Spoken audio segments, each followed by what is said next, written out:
नमस्कार मित्रों, मैं राम मोहन उपाध्याय अपने YouTube चैनल वेदिका उपाध्याय में आपका हार्दिक स्वागत करता हूं। मित्रों, आज की इस वीडियो में हम लोग करंट अफेयर्स के महत्वपूर्ण प्रश्नों पर चर्चा करेंगे। सभी प्रश्न आगामी राजकीय डिग्री कॉलेज असिस्टेंट प्रोफेसर परीक्षा, PCS प्री परीक्षा सहित सभी परीक्षाओं के लिए काफ़ी महत्वपूर्ण है। हमारा पहला प्रश्न है, अभी हाल में ही राष्ट्रपति ने पद्म पुरस्कारों की घोषणा की है, निम्नलिखित में से कौन सा कथन सही नहीं है। तो इसमें हमारा पहला विकल्प है, कुल 128 व्यक्तियों को पद्म पुरस्कारों से सम्मानित किया गया है, यह कथन सही है। 25 जनवरी गणतंत्र दिवस की पूर्व संध्या पर देश के राष्ट्रपति रामनाथ कोविंद ने कुल पद्म पुरस्कारों की घोषणा की, जिनमें कुल 128 व्यक्तियों को सम्मानित किए जाने की घोषणा हुई है, जिनमें से 4 व्यक्तियों को पद्म विभूषण, 17 को पद्म भूषण और 107 को पद्मश्री से सम्मानित किए जाने की घोषणा हुई है। हमारा दूसरा विकल्प है, इस वर्ष कुल 4 व्यक्तियों को पद्म विभूषण से सम्मानित किया गया है, यह कथन भी हमारा सही है। रामनाथ कोविंद ने जो है कुल 4 व्यक्तियों को पद्म विभूषण से सम्मानित किया गया है, जिनमें हमारे पहले हैं देश के प्रथम CDS जनरल बिपिन रावत। दूसरे नंबर पे हैं उत्तर प्रदेश के पूर्व मुख्यमंत्री और राजस्थान के पूर्व गवर्नर कल्याण सिंह। तीसरे नंबर पे हैं प्रभा अत्रे भी उत्तर प्रदेश के मुजफ्फरनगर से संबंधित हैं, और एक घराना है मुजफ्फरनगर में किराना, तो किराना घराना से संबंधित हैं और यह शास्त्रीय संगीत गायिका हैं। और चौथे नंबर पे हैं आपके जनरल बिपिन रावत हो गए, कल्याण सिंह जी हो गए और प्रभा अत्रे हो गई। चौथे नंबर पे हैं राधे श्याम खेमका जो है उत्तर प्रदेश में के गोरखपुर में स्थित गीता प्रेस के संचालक रहे हैं। तो विकल्प 2 हमारा सही है। तीसरा है हमारा विकल्प, देश के प्रथम CDS जनरल बिपिन रावत को मरणोपरांत पद्म विभूषण से सम्मानित किया गया है, यह कथन भी सही है। देश के प्रथम CDS मतलब chief defence of staff general Bipin Rawat को मरणोपरांत पद्म विभूषण से सम्मानित किया गया है, यह कथन सही है। जो 4 व्यक्तियों को पद्म विभूषण प्रदानित किया गया, उनमें से 3 व्यक्तियों को मरणोपरांत यह पुरस्कार प्रदान किया गया, जिनमें आपके बिपिन रावत जी हैं, कल्याण सिंह जी हैं और राधे श्याम खेमका 3 व्यक्तियों को मरणोपरांत पद्म विभूषण से सम्मानित किया गया है, यह भी याद रखिएगा। हमारा अगला विकल्प है, पुरस्कार प्राप्त करने वालों में 34 महिलाएं, इस वर्ष जो है कुल 34 महिलाओं को जो है पद्म पुरस्कारों से सम्मानित किया गया है। 10 विदेशी NRI को सम्मानित किया गया है और 13 मरणोपरांत व्यक्ति हैं। पद्म पुरस्कार पाने वाले व्यक्तियों में 24 महिलाएं हैं, 10 विदेशी या NRI हैं और 13 मरणोपरांत हैं। तो यह कथन भी हमारा सही है। हमारा विकल्प E है, उत्तर प्रदेश के पूर्व मुख्यमंत्री कल्याण सिंह को साहित्य एवं शिक्षा के क्षेत्र में पद्म भूषण से सम्मानित किया गया है, यह गलत है। अभी मैंने आपको ऊपर बताया है कि उत्तर प्रदेश के पूर्व मुख्यमंत्री श्री कल्याण सिंह को जो है साहित्य एवं शिक्षा के क्षेत्र में सम्मानित नहीं किया गया है, बल्कि जनसेवा के क्षेत्र में, पब्लिक अफेयर्स के क्षेत्र में इनको सम्मानित किया गया है, और इनको पद्म भूषण से नहीं बल्कि पद्म विभूषण से सम्मानित किया गया है। तो विकल्प E हमारा सही आंसर है। मित्रों, आगे बढ़ने से पूर्व आपसे अनुरोध है, आप वीडियो को देखने के पश्चात चैनल को सब्सक्राइब, वीडियो को लाइक एवं शेयर अवश्य करें, साथ ही साथ बेल आइकन को भी प्रेस करें, जिसके माध्यम से आने वाले वीडियो का नोटिफिकेशन आपको समय से प्राप्त हो जाए। हमारा दूसरा प्रश्न है, निम्नलिखित में से कौन 2022 के पद्म विभूषण से सम्मानित नहीं है। अभी मैंने आपको ऊपर बताया है, प्रभा अत्रे जो है किराना किस घराने से संबंधित है, किराना घरा जो मुजफ्फरपुर में एक किराना स्थल है, किराना उसी से संबंधित है, किराना हो गया, ठीक है। और यह शास्त्रीय संगीत से संबंधित हैं। बहुत महत्वपूर्ण, इनका घराना भी पूछा परीक्षाओं में जा सकता है कि किस घराने से संबंधित हैं, कहाँ की रहने वाली हैं, किस क्षेत्र से संबंधित है, तो शास्त्रीय संगीत से संबंधित हैं। तो जो है ये पहला विकल्प सही है। दूसरा है राधे श्याम खेमका, भी मैंने आपको ऊपर बताया कि राधे श्याम खेमका जो उत्तर प्रदेश के गोरखपुर में स्थित गीता प्रेस के संचालक रहे हैं, यह भी सही है। तीसरा है जनरल बिपिन रावत, तो जनरल बिपिन रावत को भी जो है सम्मानित किया गया था। जनरल बिपिन रावत ये कहाँ के हैं? उत्तराखंड के। बेसिकली कहाँ के निवासी थे? उत्तराखंड के निवासी थे और देश के प्रथम चीफ डिफेंस ऑफ स्टाफ थे। और इनको जो है लोक सेवा के क्षेत्र में मरणोपरांत यह पुरस्कार प्रदान किया गया है। और इसके बाद विकल्प डी है गुलाम नबी आज़ाद। तो गुलाम नबी आज़ाद को जो है, हमारा यही सही आंसर है, गुलाम नबी आज़ाद को जो है पद्म विभूषण से सम्मानित नहीं किया गया है, बल्कि इनको पद्म भूषण से सम्मानित किया गया है। यह जम्मू कश्मीर से संबंधित हैं। कहाँ से? यह जम्मू कश्मीर से संबंधित हैं और पब्लिक अफेयर्स के क्षेत्र में जो है इनको पुरस्कृत किया गया है। और इसमें जो है चौथे व्यक्ति जो है पद्म विभूषण से सम्मानित कल्याण सिंह है। अभी मैंने आपको ऊपर उसके विषय में बताया है। तीसरा प्रश्न है राष्ट्रपति रामनाथ कोविंद ने 2022 में कितने व्यक्तियों को पद्मश्री से सम्मानित किया है?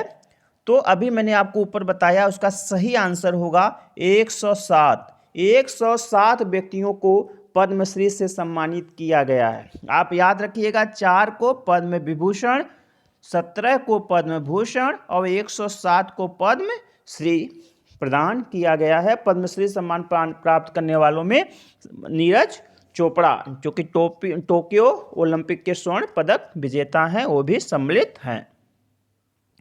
हमारा अगला प्रश्न है 25 जनवरी 2022 को मनाए गए राष्ट्रीय मतदाता दिवस की थीम क्या थी? तो राष्ट्रीय मतदाता दिवस 2022 की थीम के विषय में पूछा जा रहा है। तो इसमें हमारा सही आंसर है विकल्प सी, चुनावों को समावेशी, सुगम और सहभागी बनाना। चुनावों को समावेशी, सुगम और सहभागी बनाना जो है इसकी थीम या मुख्य विषय वस्तु थी। और यह 12वां राष्ट्रीय मतदाता दिवस था। ठीक है, राष्ट्रीय मतदाता दिवस जो है कब से मनाया जा रहा है? यह 2011 से प्रतिवर्ष मनाया जा रहा है। तो क्रम में यह अब की बार जो है 12वां था। और राष्ट्रीय मतदाता दिवस मनाया क्यों जाता है 25 जनवरी को? तो क्योंकि इसी दिन जो है भारतीय निर्वाचन आयोग की स्थापना हुई थी। 25 जनवरी 1950 को भारतीय निर्वाचन आयोग की स्थापना हुई थी। इसीलिए जो है 25 जनवरी को प्रत्येक वर्ष 2011 से राष्ट्रीय मतदाता दिवस मनाया जा रहा है। हमारा अगला प्रश्न है भ्रष्टाचार बोध सूचकांक में भारत का कौन सा स्थान है? तो भ्रष्टाचार बोध सूचकांक में भारत का स्थान जो है 2022 में 85वां है। विकल्प सी हमारा सही आंसर है। ठीक है, इसमें प्रथम स्थान पर अगर देखा जाए तो डेनमार्क, फिनलैंड और न्यूजीलैंड, डेनमार्क, फिनलैंड एवं न्यूजीलैंड को संयुक्त रूप से प्रथम स्थान प्रदान किया गया है। और अंतिम स्थान देखा जाए तो सूडान को प्रदान किया गया है। अंतिम स्थान सूडान को प्रदान किया गया। इस सूची में कुल 180 देशों को स्थान मिला था, जिसमें से भारत 85वें नंबर पर है। डेनमार्क, फिनलैंड और न्यूजीलैंड जो है शीर्ष पर रहा है संयुक्त रूप से। और यह सूची जो है 25 जनवरी 2022 को जारी की गई है, 25 जनवरी 2022 को। और अंतिम स्थान पर अगर पूछा जाए या जो है विश्व का सबसे भ्रष्ट देश पूछा जाए तो वह होगा सूडान। हमारा अगला प्रश्न है 24 जनवरी 2022 को प्रधानमंत्री राष्ट्रीय बाल पुरस्कार से कितने बच्चों को सम्मानित किया गया है? तो 24 जनवरी 2022 को प्रधानमंत्री राष्ट्रीय बाल पुरस्कार से कुल 29 बच्चों को सम्मानित किया गया है। कुल 29 बच्चों को सम्मानित किया गया है। केंद्र सरकार जो है वह नवाचार, शिक्षा, खेल, कला, संस्कृति, समाज सेवा और बहादुरी के क्षेत्र में जो है असाधारण क्षमता और उत्कृष्ट उपलब्धियों को हासिल करने वाले बच्चों को इस पुरस्कार से सम्मानित करती है। और इस साल जो है 15 लड़के और 14 लड़कियां, 15 लड़के और 14 लड़कियों को इस पुरस्कार से सम्मानित किया गया है। और अगर देखा जाए तो नवाचार के क्षेत्र में, नवाचार के क्षेत्र में 7 बच्चों को, सामाजिक सेवा के क्षेत्र में कुल 4 बच्चों को, शैक्षिक क्षेत्र में 1 बच्चे को, खेल के क्षेत्र में 8 बच्चों को, कला एवं संस्कृत के क्षेत्र में जो है 6 बच्चों को, और वीरता के क्षेत्र में 3 बच्चों को पुरस्कृत किया गया है। और पुरस्कार की जो धनराशि है वह 1 लाख रुपए है। पुरस्कार की धनराशि कितनी है? 1 लाख रुपए है। हमारा अगला प्रश्न है 13 जनवरी 2022 को पर्यावरण, वन और जलवायु परिवर्तन मंत्री भूपेंद्र यादव ने 17वीं भारत वन स्थिति रिपोर्ट जारी की। इस रिपोर्ट में भारत में कुल वनावरण एवं वृक्षावरण का प्रतिशत कितना है?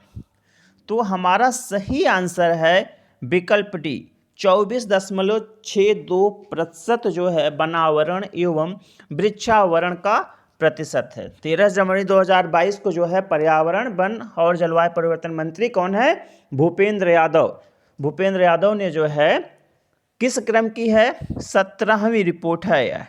यह 17वीं रिपोर्ट है। ठीक है, 17वीं भारत वन स्थित रिपोर्ट को उन्होंने जारी किया। और इसमें पूछा जा रहा हमारे प्रश्न में कुल वनावरण और वृक्षावरण का प्रतिशत, तो 24.62% है। तो जो इसमें है वनावरण और वृक्षावरण, मैं आपको अलग अलग बता देता हूँ। जो हमारे देश में के भौगोलिक क्षेत्र में कुल 21.71% जो है वनावरण है, ठीक है, और 2.19% जो है वृक्षावरण है। दोनों को जोड़ के कुल 24.62% आया है।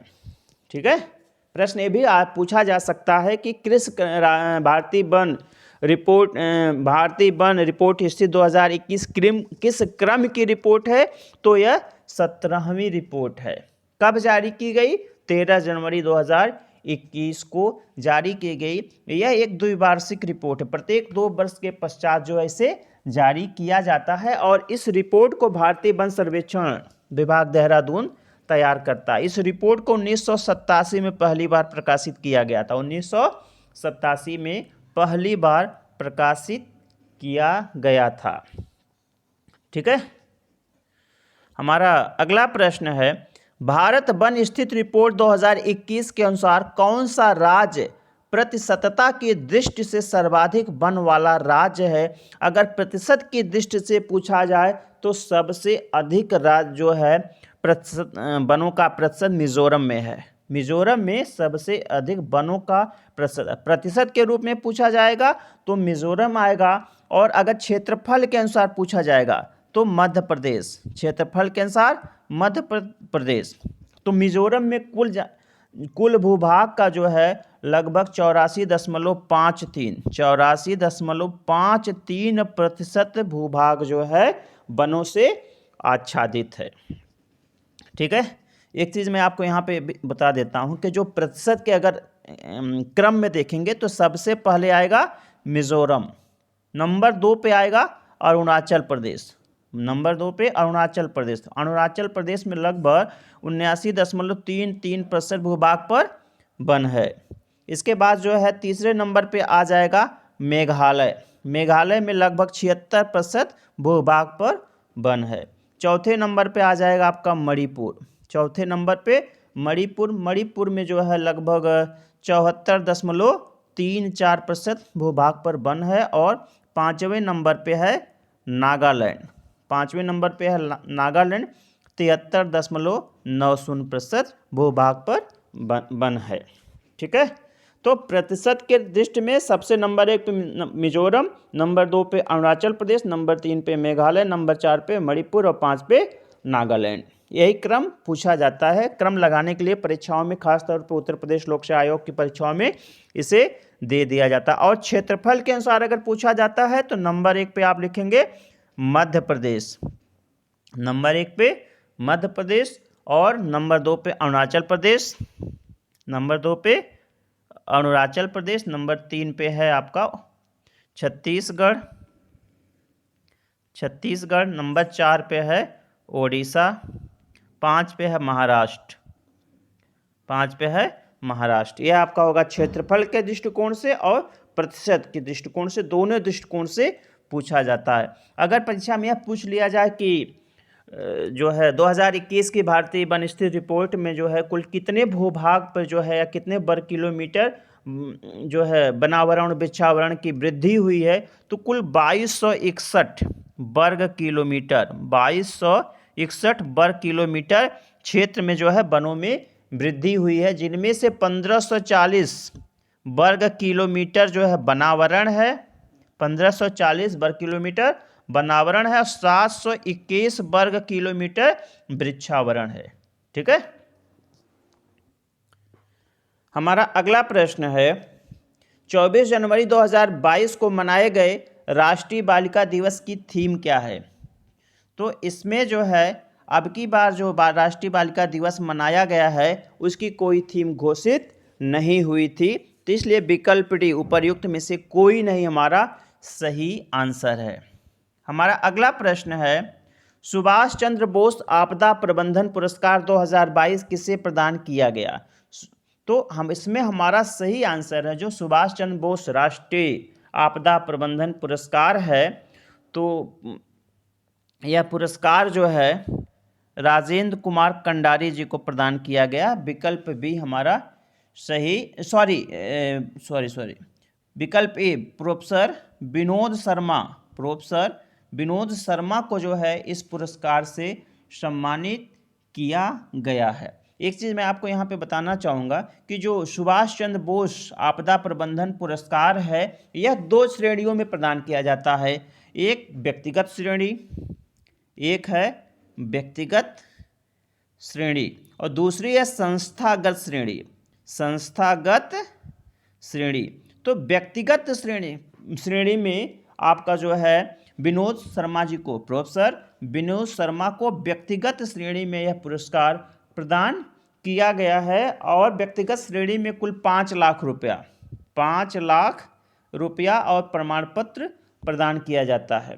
ठीक है। अगर व्यक्तिगत श्रेणी लगा दिया जाए तो विनोद शर्मा हो जाएगा, अगर इस प्रकार से प्रश्न आ जाए तब भी आप विनोद शर्मा लगाएंगे। लेकिन अगर संस्थागत श्रेणी में पूछ लिया जाए कि सुभाष चंद्र बोस आपदा प्रबंधन पुरस्कार 2022 संस्थागत श्रेणी में किसे प्रदान किया गया है, तो संस्थागत श्रेणी में यह पुरस्कार जो है गुजरात आपदा प्रबंधन संस्थान को, गुजरात आपदा प्रबंधन संस्थान को जो है संस्थागत श्रेणी में पुरस्कार प्रदान किया गया है। और संस्थागत श्रेणी में जो पुरस्कार राशि होती है वह 51 लाख रुपए की होती है, साथ ही साथ एक प्रमाण पत्र भी प्रदान किया जाता है। ठीक है। और यह पुरस्कार कभी कभी पूछ लिया जाता कब शुरू किया गया था, तो 2012 से जो है सुभाष चंद्र बोस आपदा प्रबंधन पुरस्कार को शुरू किया गया था। तो हमारा सही आंसर विकल्प ए प्रोफेसर विनोद शर्मा। हमारा 11वां एवं अंतिम प्रश्न है महामारी की तैयारी का अंतर्राष्ट्रीय दिवस मनाया जाता है। तो महामारी की तैयारी का अंतर्राष्ट्रीय दिवस 27 दिसंबर को मनाया जाता है। इस प्रकार से विकल्प डी हमारा सही आंसर है। ठीक है। ये जो महामारी की तैयारी का अंतर्राष्ट्रीय दिवस होता है बेसिकली यह है महामारी के खिलाफ वैश्विक साझेदारी के महत्व को रेखांकित करता है। तो विकल्प डी हमारा सही आंसर। मित्रों इस वीडियो में मैंने कुल 11 प्रश्नों पर चर्चा की जो कि सभी करंट अफेयर से संबंधित हैं और आगामी राजकीय डिग्री कॉलेज असिस्टेंट प्रोफेसर परीक्षा, राजस्थान स्कूल व्याख्याता परीक्षा, उत्तर प्रदेश PCS प्रारंभिक परीक्षा के लिए काफ़ी महत्वपूर्ण है। मित्रों आप इस वीडियो को अधिक से अधिक शेयर करें। आप सभी को सुनने के लिए बहुत बहुत धन्यवाद। नमस्कार।